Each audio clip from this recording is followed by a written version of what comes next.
হাসপাতালে নিরাপত্তা রক্ষীর সঙ্গে রোগীর আত্মীয়দের বচসা, উত্তপ্ত কোচবিহার এমজেএন হাসপাতাল চত্বর। হাসপাতালের নিরাপত্তা রক্ষীর সঙ্গে রোগীর আত্মীয় পরিজনের তুমুল বাকবিতণ্ডার ঘিরে উত্তপ্ত হয়ে উঠল গোটা হাসপাতাল চত্বর। ঘটনাটি ঘটেছে বুধবার দুপুরে Cooch Behar MJN medical college and হাসপাতালে। জানা গিয়েছে, নির্দিষ্ট সময় অনুযায়ী রোগীর জন্য খাবার নিয়ে হাসপাতালে প্রবেশ করতে যান কয়েকজন আত্মীয় পরিজন। অভিযোগ, সেই সময় কর্তব্যরত নিরাপত্তা রক্ষীরা তাদের হাসপাতালে ঢুকতে বাধা দেন। এরপরেই দুই পক্ষের মধ্যে বচসা শুরু হয় এবং পরিস্থিতি উত্তপ্ত হয়ে ওঠে। ঘটনার খবর পেয়ে দ্রুত ঘটনাস্থলে পৌঁছায় কোচবিহার কোতোয়ালি থানার পুলিশ গিয়ে পরিস্থিতি নিয়ন্ত্রণে আনে। ঘটনাকে কেন্দ্র করে হাসপাতাল চত্বরে কিছু সময়ের জন্য উত্তেজনার পরিবেশ তৈরি হলেও পরে পরিস্থিতি স্বাভাবিক হয়। অসুস্থ কালকে ভর্তি করেছি, সকালবেলা ভর্তি করেছি, পরে রাত্রিবেলা ভোর টাইমের সময় আইসিইউতে রাখছি। আজকে আমার সঙ্গে অল্প একটু ফুল আমাকে কথা তো বলতে দেয় না, একটু দেখতে চাই, কতবার দেখতে আসতে দেয় না। তারপরে বলে কি বলে মরলে মরুক, একটার পরে তুমি আসো। এখন আমার যেতে দেয় না। মরার জন্য ভর্তি করা হয়েছে কি বাঁচানোর জন্য? ওরা কেন বলবে যে তোমার স্বামী মরুক, তুমি পরে এসে দেখা করবা? কেন তারপরে কি আপনারা ঢুকতে পেলেন না? ভিডিও করতেছে, হাসতেছে, ভিতর থেকে হাসতেছে, ভিডিও করতেছে। আপনার নাম? ঢুকতে দেয় না। আপনার স্বামীর নাম?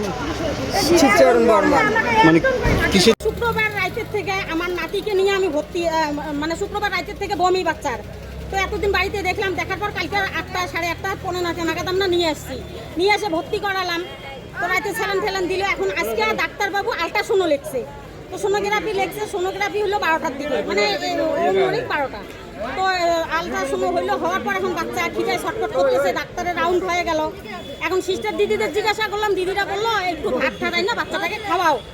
বাচ্চা মানুষ খিদা পাইছে, 3.5 বছরের বাচ্চা, মাছ দুধ দিয়ে পেট ভরে না এতটুকু বাচ্চার।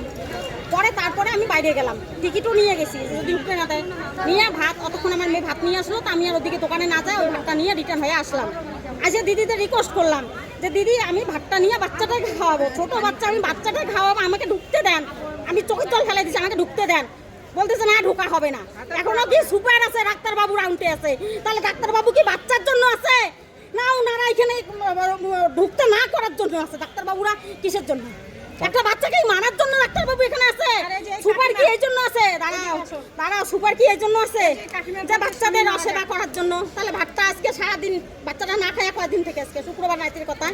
তাহলে আজকে সারাদিন বাচ্চাটা না খায় আছে। বাচ্চাটার কি পরিস্থিতি হয়েছে? আমার কি হয়েছিল ঢোকার সময়? কি হয়েছে ঢোকার সময় আমি অনেক রিপোর্ট করলাম যে ভাতটা আমি নিয়ে যা খাওয়াবো, বাচ্চাটাকে খাওয়াবো, দিদি আমাকে ঢুকতে দেন। আমি দিদি বলেই রাখছি, দিদি আমাকে ঢুকতে দেন, বাচ্চাটাকে ভাত খাওয়াবো, না খেয়ে আছে, আল্ট্রাসাউন্ড হয়েছে, এটাও বলে দিলাম। বলে না, কোনোতেই ঢুকা হবে না। বলতেছে কি আছে, সুপার আছে সের মধ্যে, চেকিনের মধ্যে।